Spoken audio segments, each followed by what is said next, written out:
News. By Mary K. Ling, Eileen A. J. Connolly and Laura Italiano.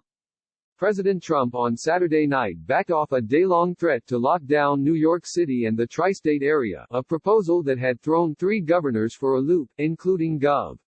Andrew Cuomo, who likened the plan to starting a civil war.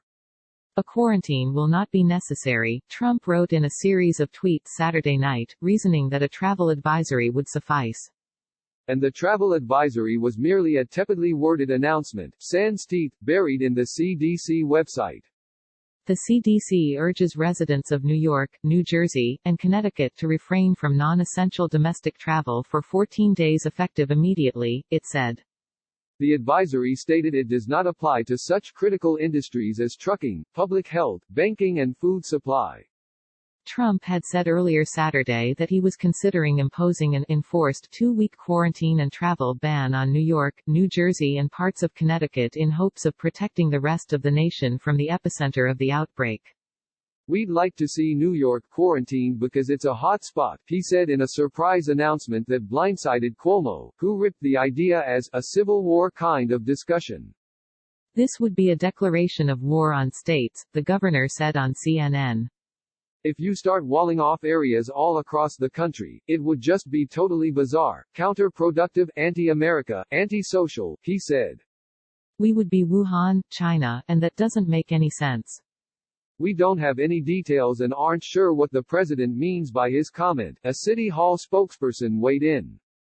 New Jersey Gov. Phil Murphy and Connecticut Gov. Ned Lamont said they, too, had not been consulted by the White House.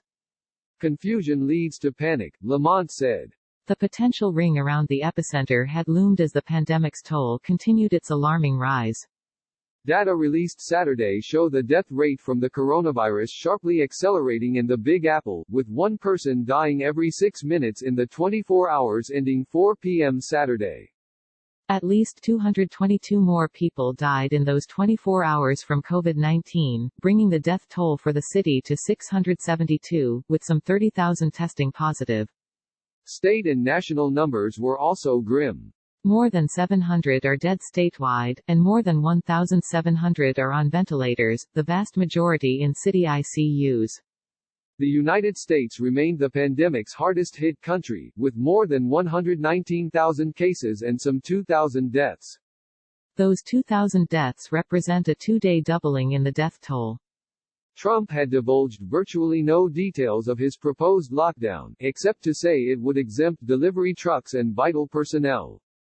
Even so, it would have been the biggest federal health quarantine since the Spanish flu pandemic of 1918-19, according to the U.S. Centers for Disease Control and Prevention. I'd rather not, but we may need it, Trump had warned.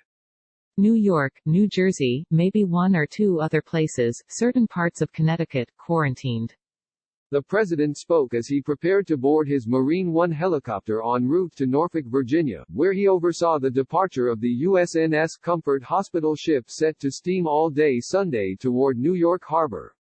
In threatening a lockdown, Trump singled out the risk to Florida, where state officials last Monday ordered fleeing New Yorkers to keep out or observe a mandatory 14-day quarantine upon arrival.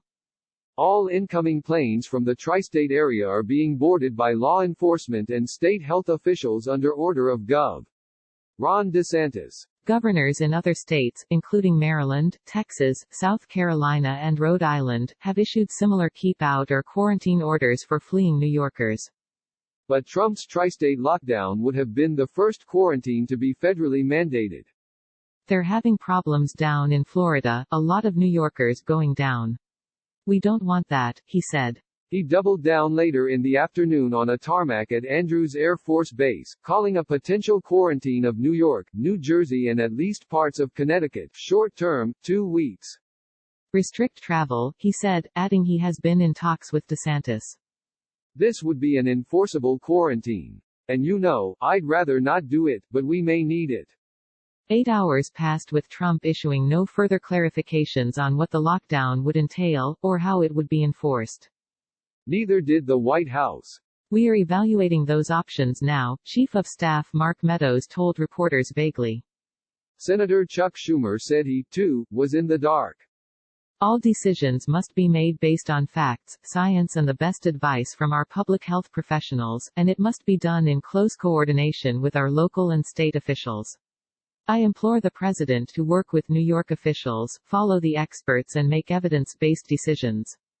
The President would have been within his rights to issue an executive order mandating a quarantine in cases of communicable disease outbreaks, including flu that can cause pandemic, according to the CDC. Breaking a federal quarantine order could be punishable by fines and imprisonment, the CDC says. Trump and Cuomo have not been totally at odds. Earlier Saturday, Cuomo noted with gratitude that the president had approved the opening of 4 new 1,000-bed sites for coronavirus treatment. Also Saturday, Cuomo announced that the state's presidential primary, previously scheduled for April 28, will now take place June 23, to coincide with that date's congressional and legislative primaries. Meanwhile, about 30 nurses and their relatives protested a shortage of masks and gloves in front of Jacobi Hospital's emergency room in the Bronx, and demanded that the government provide protective equipment immediately. The nurses stood 6 feet apart, holding signs reading, "Health are before profits, respect public healthcare nurses," and "We risk our lives to save yours."